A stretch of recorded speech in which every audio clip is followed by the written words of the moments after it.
नमस्ते दोस्तों। आज हम बात करेंगे फूल्ड बाय रैंडमनेस के बारे में। एक ऐसी बुक जो लोग बहुत स्ट्रांगली रेकमेंड करते हैं। इसमें नसीम निकोलस टैलेब हमें रैंडमनेस यानी अनिश्चितता का असली इम्पैक्ट समझाते हैं। ये बुक दिखाती है कि हम अपनी सक्सेस या फेलियर को कितना गलत तरीके से समझते हैं।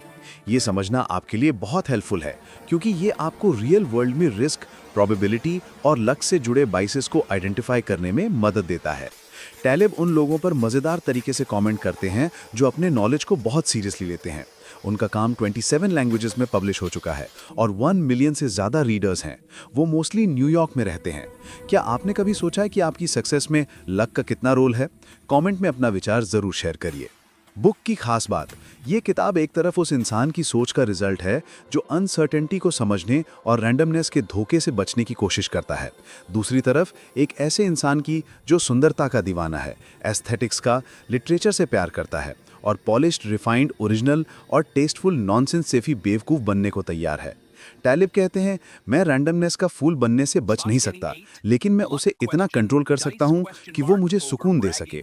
ये लिखावट दिल से निकली है, एक पर्सनल ऐसे जो टैलिब की सोच, स्ट्रगल्स और ऑब्जर्वेशंस को एक्सप्लोर करता है। ये उन लोगों के लिए है जो रिस्क टेकिंग को समझना चाहते हैं। ये कोई साइंटिफिक रिपोर्ट नहीं, बल्कि एक मज़ेदार तरीके से लिखा ऐसे है जो मज़ा लेने के लिए पढ़ा जाना चाहिए। आपको रैंडमनेस का धोखा कब लगा? कमेंट में अपना एक्सपीरियंस बताइए। टैलेब के राइटिंग रूल्स। जब टैलेब ने पहला एडिशन लिखा था तो उन्होंने 2 रूल्स बनाए थे। पहला, सिर्फ वही डिस्कस करना जो उन्होंने खुद पर्सनली एक्सपीरियंस किया हो या इंडिपेंडेंटली डेवलप किया हो। दूसरा, सिर्फ वही लिखना जो उन्होंने इतना डीपली समझा हो कि बिना एफर्ट के लिख सकें। जो भी बोरिंग या काम जैसा लगा उसे हटा दिया। लाइब्रेरी से उठाए पैराग्राफ्स, साइंटिफिक नेम्स या रेफरेंसेस सब निकाल दिए। सिर्फ वही कोट्स यूज किए जो उनकी यादों में नेचुरली आए हों और सिर्फ उन्हीं राइटर्स के जिन्होंने उन्हें पर्सनली बहुत पढ़ा हो। टैलिब को दूसरों की विजडम रैंडमली उठाना पसंद नहीं। उनका मानना है, हमें तभी बोलना चाहिए जब हमारी बात साइलेंस से बेटर हो। आपकी जिंदगी में कोई ऐसा रूल है जो आप फॉलो करते हैं? कमेंट में शेयर करिए। न्यू एडिशन में चेंजेस। ये रूल्स आज भी वैसे ही हैं, लेकिन कभी कभी कॉम्प्रोमाइज करना पड़ता है। दोस्तों और रीडर्स के प्रेशर में आकर टैलिब ने नए एडिशन में कुछ एंड नोट्स ऐड किए जो रिलेटेड लिटरेचर से जुड़े हैं। उन्होंने नए थॉट्स भी डाले, खासकर चैप्टर 11 में, जिसकी वजह से बुक एक तिहाई और बढ़ गई।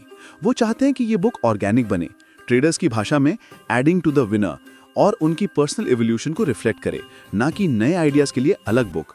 पब्लिकेशन के बाद उन्होंने कुछ सेक्शंस पर ज्यादा सोचा, खासकर 2 टॉपिक्स पर। पहला, हमारा दिमाग दुनिया को कितना कम रैंडम देखता है। दूसरा, फैट टेल्स, अनसर्टेनिटी का एक एक्सट्रीम फॉर्म जो बड़े अनएक्सपेक्टेड इवेंट्स को जन्म देता है। ये इवेंट्स दुनिया को एक्सप्लेन करने में बड़ा रोल प्ले करते हैं, लेकिन हमें अब भी अजीब लगते हैं। क्या आपने कभी किसी अनएक्सपेक्टेड इवेंट से सीखा? कमेंट में बताइए। Please subscribe to the channel pro life and like for support. Key point and action item. Randomness हमें फूल बना सकती है, लेकिन उसे समझकर हम सुकून पा सकते हैं। आज अपने एक डिसीजन में लक का रोल सोचिए। नीरो की कहानी। दोस्तों, बुक में एक कैरेक्टर है नीरो। ये एक सक्सेसफुल ट्रेडर है जो रैंडमनेस को समझता है। जब मार्केट क्रैश हुआ तो लोगों ने सोचा कि नीरो बर्बाद हो जाएगा, लेकिन वो सरवाइव कर गया, बल्कि और अमीर भी बन गया। लोगों ने उससे पूछा, तुमने कैसे प्रेडिक्ट किया? नीरो ने कहा, मैंने प्रेडिक्ट नहीं किया, मैंने सरवाइव किया। वो लक और स्किल के बीच का फर्क समझता था। सोनिया, एक इन्वेस्टर, ने भी यही सीखा। मार्केट क्रैश में उसने अपने पोर्टफोलियो को सेफ रखा और जब रिकवरी हुआ तो उसने स्मार्टली इन्वेस्ट किया।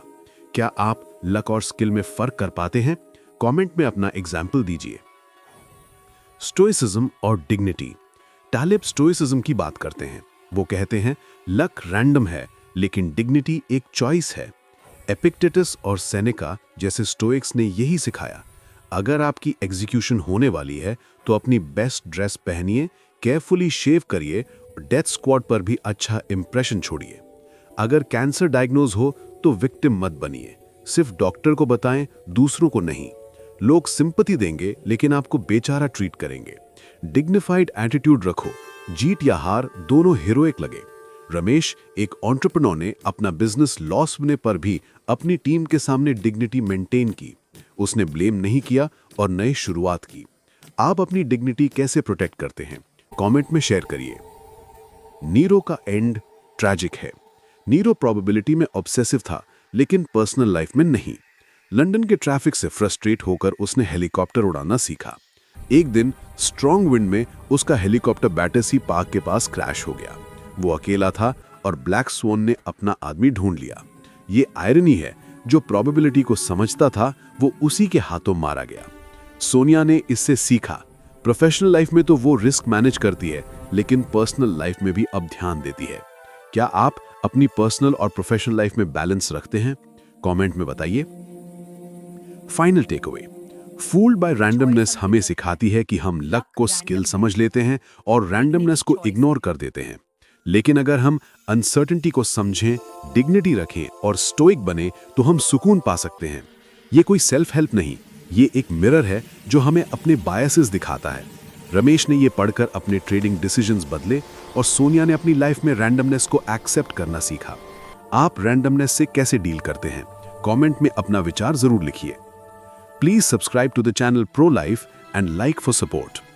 की point and action item, luck random है, डिग्निटी चॉइस है। आज एक सिचुएशन में अपनी डिग्निटी मेंटेन करिए।